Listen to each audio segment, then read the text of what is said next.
Hey everyone, it's Andre from SWL, and I have another unboxing for you. This time it's the Tecsun PL-360.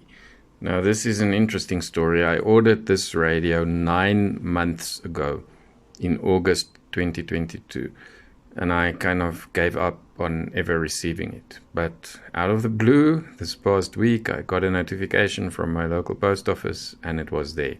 So I have since bought the PL-368. It will be nice to compare these two.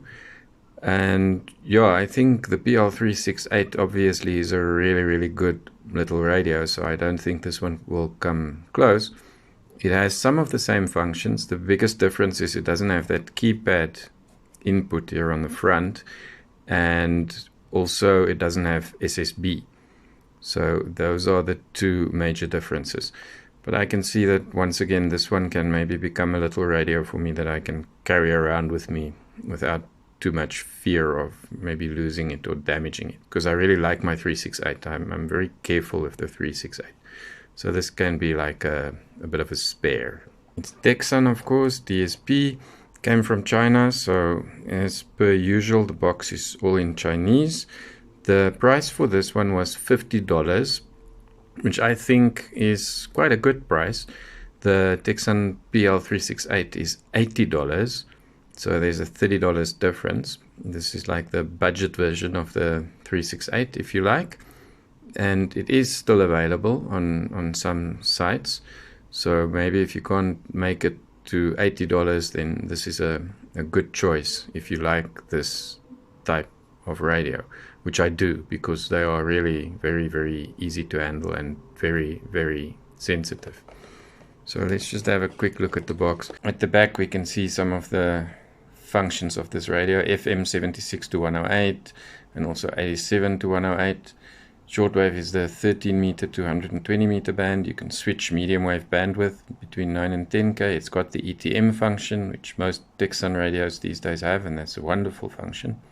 450 memories, and this one uses AA batteries. It's got FM stereo as well, so the AA batteries also makes a bit of a difference. The Tecsun PL-368 uses the built-in little cell phone type battery that doesn't last that long and that you need to constantly recharge.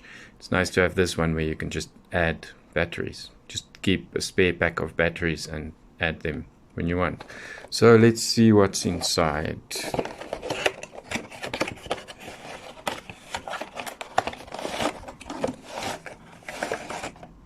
Right, there's an English manual and the medium wave antenna for the top that you plug in there at the top of the radio itself. We've got some earphones, and there's a charging cable. Oh, what is this? It's a USB cable. I wonder what this is for, because as far as I know this one uses AA batteries. We'll see. And this I think is an antenna. Yes, it's a nice little clip-on antenna. That's handy. Here we go. No little, you can hang it somewhere. That's nice. I don't recall receiving this with my PL-368. So this is nice. The radio itself, it looks of course very similar to the PL-368. Exactly the same size, same form factor. This one was the original one in the series. There was the 360 and then the 365 came, which offered SSB, and then the 368 came, which offered the keypad for direct entry, as you can see there. So those are the differences. This really is probably the original survival radio. These radios were developed for an American government agency, I'm guessing the military, for countercom radios. They then supplied these radios to the US government for diplomats and other service people to have something that they can use for emergency contact, with the outside world. And this radio serves the purpose. It's very small, it's easy to carry around, it's very sensitive, So this is, I think, probably what you can call the original survival radio. It's a nice little radio to have. And then in the box, of course, we also have the carry pouch, which is also the same as the one that you get with the 368. You can see the same. But this again, it's very handy. You can protect your radio and carry it around with you anyway. Plus, obviously, then the medium wave antenna. So let's just have a closer look at the radio. Yes, it does use AA batteries, 3 of them. So I will just add those. Okay, this is nice that I'm able to use normal AA batteries in this one. Also gives it a little bit of weight, which the PL-368 doesn't have. Okay, there we go. Right, and it's on.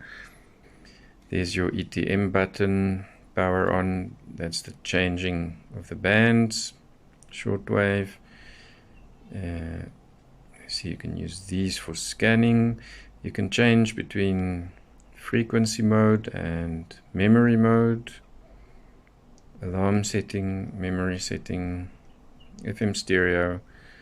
That's where you lock the screen, lock the buttons. There's your 910K step change, and yeah, there's a delete button.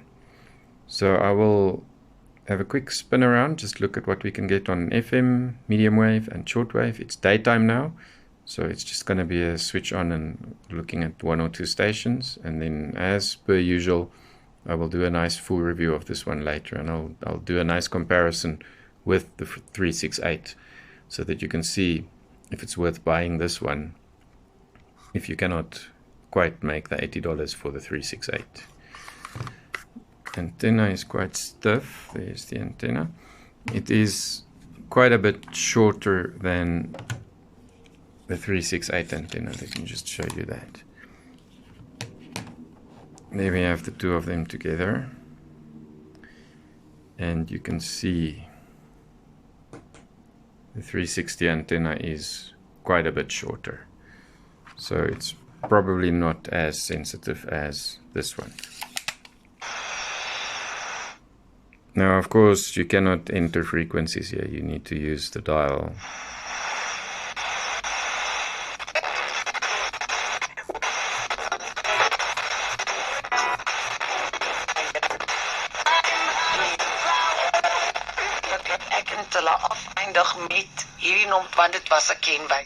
Okay, that's good. This is always my first test. This is Pretoria FM. It's a station that is based in Pretoria. I'm in Johannesburg. Pretoria is about 30 miles away. Not that far, but I don't pick up this station easily.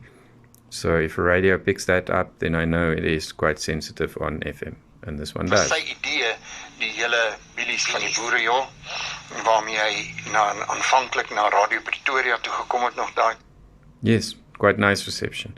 Let's see 101.5, which is my local. Gebruik Queen se Bohemian Rhapsody.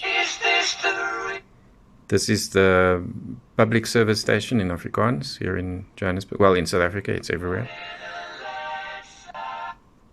I see when you turn the tuning dial slowly, it tunes very slowly. If you go faster, it goes a lot faster. So if you go very fast, it's actually quite easy to scan through the dial. The fact, well, here in FM at least, it doesn't matter that much that there's no direct keypad entry. And so I'm impressed on FM. If it picks up 104.2, that's good.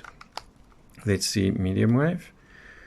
Again, there's not much happening in daytime. I will show Radio Veritas and Radio Pulpit. Those are the two stations that are broadcasting at this time. Let me do it with an ETM scan. The general consensus, of course, between priests, clerical brothers, and lay brothers, for that matter, is in most cases you'd have the priests who are. Okay, so that's Radio Veritas, Catholic radio station. Biblical values. For this reason, we have signed a code of conduct with the Broadcasting Complaints Commission of South Africa. Under the code, Radio Pulpit is giving news that is Radio Pulpit. Nothing there. And then ultimately then that leaves you to feeling more grateful, and then from there, then, you know, you start extracting. And that's Radio Islam. Those are usually the stations that I pick up at this time.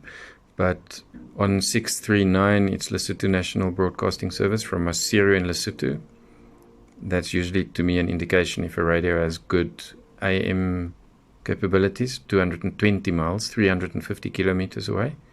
This is it.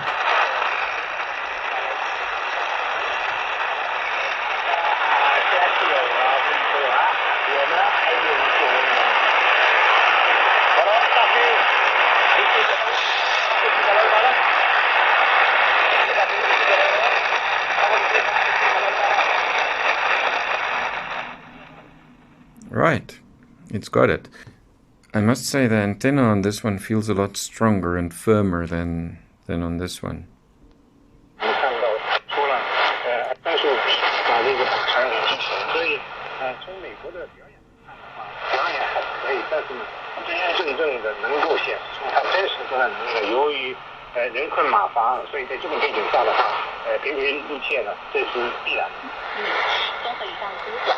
And that was the 360.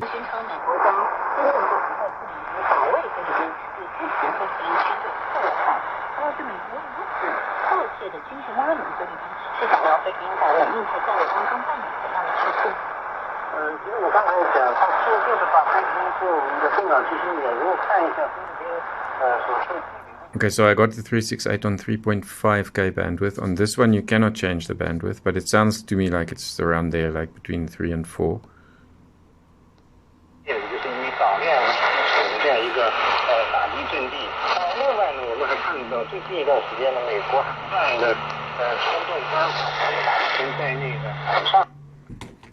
Right, so that's my first look. Nice.